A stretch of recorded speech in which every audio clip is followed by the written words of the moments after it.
আজকে তোমাকে একটা কঠিন কাজ দেওয়া হবে। কি কাজ?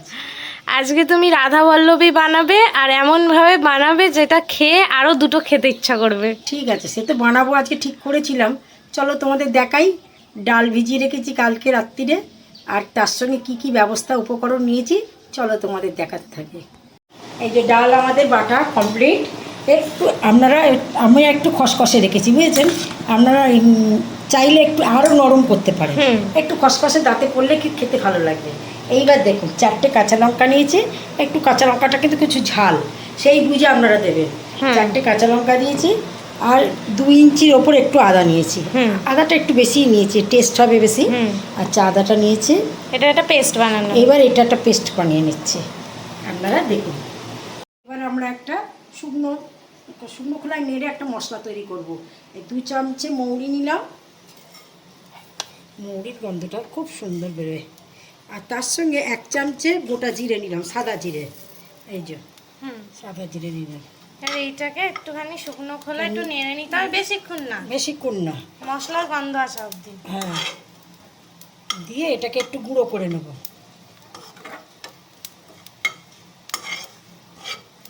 এই যে এই দুটো একটু নেড়ে নিয়েছি, নিয়ে এবার একটু ঠান্ডা করে নিলাম, নিয়ে একটু মিক্সিতে ঘুরিয়ে নিচ্ছি।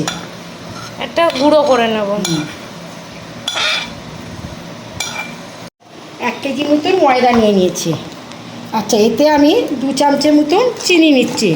আপনারা চিনিটা গুঁড়ো করে দিতে পারেন, আমরা চিনিটা এমনি দিচ্ছি।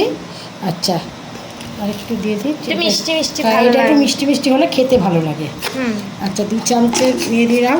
পরিমাণ মতো নুন দিচ্ছি, পরিমাণ মতন নুন দিয়ে দিলাম। আচ্ছা, এই যে গুঁড়ো করে রেখেছিলাম যে মশলাটা এখানে দেখানো হলো, তাতে 1 চামচে দিয়ে দিলাম। এইবার আদা কাঁচা লঙ্কা যেটা পেস্ট করেছিলাম, ওই তো চামচে আদা কাঁচা লঙ্কার যে পেস্টটা করেছিলাম, এটা 2 চামচে দিয়ে দেন। এই যে 2 চামচে দিয়ে দিলাম। আচ্ছা, এইবার পরিমাণ মতো তেল দিয়ে আর এইটা দাও। ও, এই যে যেইটা তোমাদের এই যে পেস্টটা করা ছিল ডালের, সেই ডালের পেস্টটা এই যে এখানে তো এটা খুব মানে ইয়ে করে, হ্যাঁ, এটা একটু লিকুইড করে নিয়েছি। 3 চামচ মতো দিয়ে দেবে।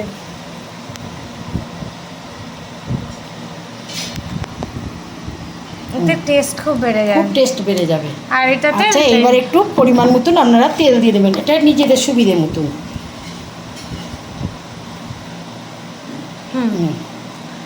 এবার এটাকে ভালো করে ময়ান দেওয়ার মতো করে নিতে হবে। দিয়ে তারপরে এটাকে অল্প অল্প করে জল দিয়ে একটা ডো তৈরি বানাতে হবে।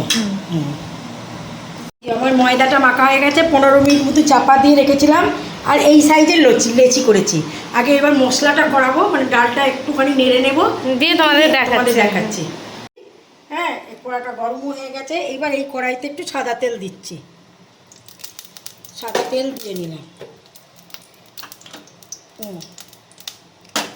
আচ্ছা, এইবার একটু গরম হয়ে গেছে, কারণ কড়াটা গরমই ছিল বলে। আচ্ছা, এইটা লঙ্কা আর আদা বাটাটা যেটা ছিল সেটা পুরোটা দিয়ে দেবে। হ্যাঁ, পুরোটাই দিয়ে দিলে।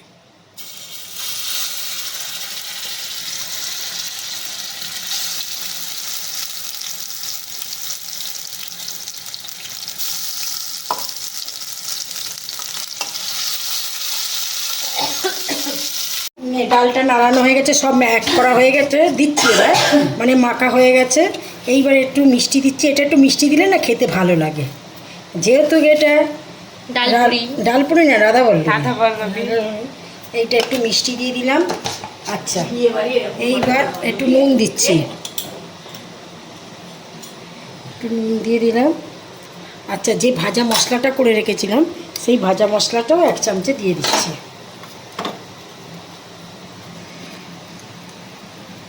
এবার এটাকে মিক্স করে নিয়ে 7-8 মিনিট এটাকে ভালো করে নাড়িয়ে নিতে হবে।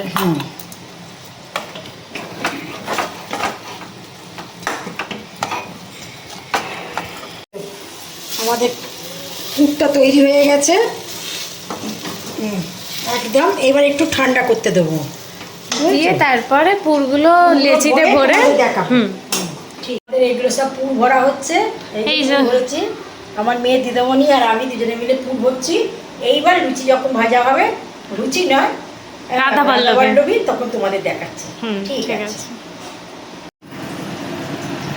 এই যে দেখো আমাদের ইয়ে ভাজা হচ্ছে, অনেক ভাজা হয়ে গেছে। অনেকগুলো ভাজা হয়ে গেছে আগে। হ্যাঁ, হ্যাঁ, আরও ভাজা হচ্ছে। আজকে ভিডিওটা অনেক তেলও দেওয়া হয়েছে, তার ময়দা দিয়েই বেলা হচ্ছে। হুম। তেল দিয়ে বেলতে পারছি না, হ্যাঁ ময়দা দিয়েই বেলা হচ্ছে। এই যে অনেক হয়ে গেছে।